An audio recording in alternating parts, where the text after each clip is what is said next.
میرے اور آپ کے پسینے سے بدبو آتی ہے اور سرکار کے پسینے سے جنت کی خوشبو آتی ہے۔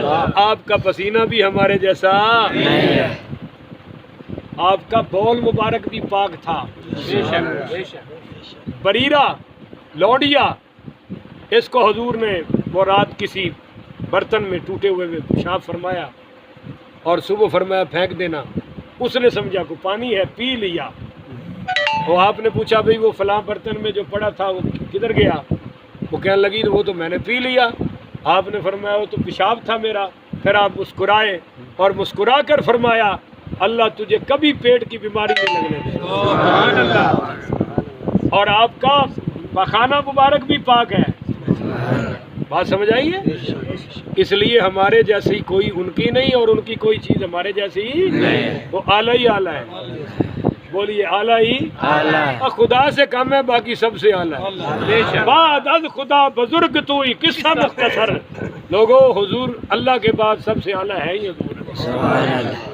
باقی یہ کہنا جی ہماری بیویاں ہیں ان کی بیویاں ہیں، ہم فوت ہو جائیں تو ہماری بیویاں شادی کر سکتی ہیں، مگر سرکار نے پردہ فرمایا آپ کی بیوی سے کوئی شادی، آپ کو بیوی کسی سے نہیں کر سکتی۔ کیوں؟ ازواجہ امہاتہم، جو آپ کی بیوی ہے وہ پوری امت کی ماں ہے۔ بولیے وہ پوری امت کی۔ تو یہ کتنی بڑی بے غیرتی کی بات ہے کہ جی میری بیوی حضور کی بیوی، تیری بیوی کی اوقات کوئی نہیں، حضور کی بیویوں کی مثال کوئی نہیں۔ اور آپ کی شہزادیاں کہو سبحان اللہ، ہماری بیٹیاں ان جیسی ہو سکتی اور وہ ہماری بیٹیوں جیسی کہ سیدہ طیبہ طاہرہ زاکیہ مزکیہ حضور کی سب سے لاڈلی بیٹی، لاڈلی شہزادی سیدہ فاطمہ جب محشر میں آئیں گی اللہ خود اعلان کرے گا نظریں جھکاؤ، سیدہ فاطمہ نے پل صراط سے گزرنا۔ نعرہ تکبیر، اللہ اکبر، نعرہ رسالت، یا رسول اللہ، نعرہ حیدری۔ یا علی۔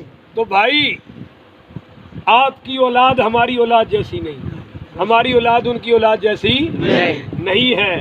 تو اس لیے میں نے آج اس پر درس دیا ہے کہ الا عبدنا، حضور اللہ کے خاص بندے ہیں مگر بندوں جیسے نہیں، اور ہم ان جیسے نہیں، وہ سب سے اعلیٰ۔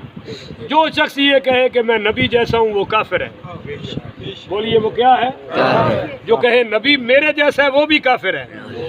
ہماری ان سے کوئی لڑائی فصل کی نہیں ہے، کوئی جانوروں کی نہیں ہے، اسی عقیدے کی لڑائی ہے کہ ہمارا عقیدہ یہ ہے کہ اللہ کے بعد حضور ہے۔ بولیے اللہ کے بعد حضور ہے، یہ ہمارا عقیدہ ہے۔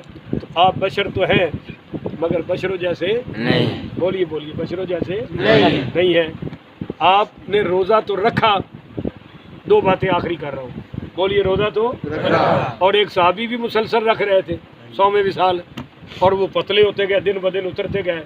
آپ نے فرمایا بھی کیا بات ہے تو پتلا ہی ہوتا جا رہا ہے؟ وہ کہنے لگا جی میں بھی مسلسل روزے رکھ رہا ہوں۔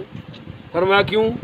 وہ کہنے لگا جی آپ جو رکھتے ہیں تو آپ نے فرمایا ایکم مثلی، تم میں کون ہے جو میری مثل ہو سکتا ہے؟ سبحان اللہ۔ آپ ناراض تو نہیں نہ ہوں گے؟ بولو وہ بھی جاؤ تو اپنا کی جانا ہے، تھوڑا ہی جانا جو جانا ہے۔ بھائی اگر صحابیوں میں حضور کی مثل کوئی نہیں ہے تو وہابیوں میں کیسے ہو سکتا ہے؟ ان کی تو اوقات ہی کوئی نہیں، کیا پدی کا شوربہ، زادیاں کوڑ کرلیاں تے چھتیرے نال جفے، ان کی تو اوقات ہی نہیں۔ اور صحابہ کو حضور فرما رہے ہیں ایکم مثلی، تم میں کون ہے جو میری مثل ہو سکتا ہے؟ فرمایا صحابی میری نقل نہ کرو، میں تو روزے میں ہوتا ہوں، رب مجھے کھلا بھی دیتا ہے پلا بھی دیتا ہے۔ آپ کے کھانے پینے سے روزہ ٹوٹتا؟ ٹھیک ہے۔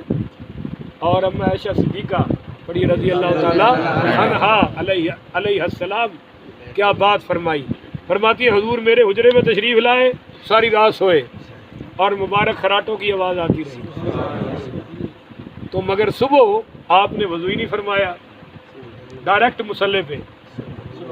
بولیے ڈائریکٹ مصلی پر۔ تو میں نے پوچھا نماز کے بعد، میں نے کہا یا رسول اللہ ہم سو جائیں، کہتے ہیں نبی بھی سو گئے، اسی بھی سو گئے، نبی بھول گئے، کیسی بدبختی ہے، عجیب بکواس ہے، یہ سنو نا۔ اب عائشہ صدیقہ اور بخاری میں فرما رہی ہیں کہ میں نے پوچھا یا رسول اللہ ہم سو جائیں تو وضو ٹوٹ جاتا ہے، کرنا پڑتا ہے، آپ ساری رات سوئے رہے اور وضو کیا ہی نہیں۔ آپ نے فرمایا شاہ میرا سونا اور ہے، امت کا سونا اور ہے۔ سبحان اللہ۔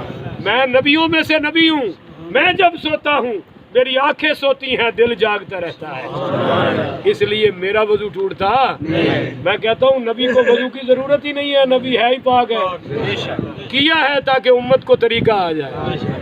جس نبی کے سانسوں سے جنت کی خوشبو آئے اس کو مسواک کی ضرورت ہے، وہ کی ہے تاکہ ہمیں سنت نصیب ہو جائے۔ بولیے ہمیں سنت نصیب ہو جائے۔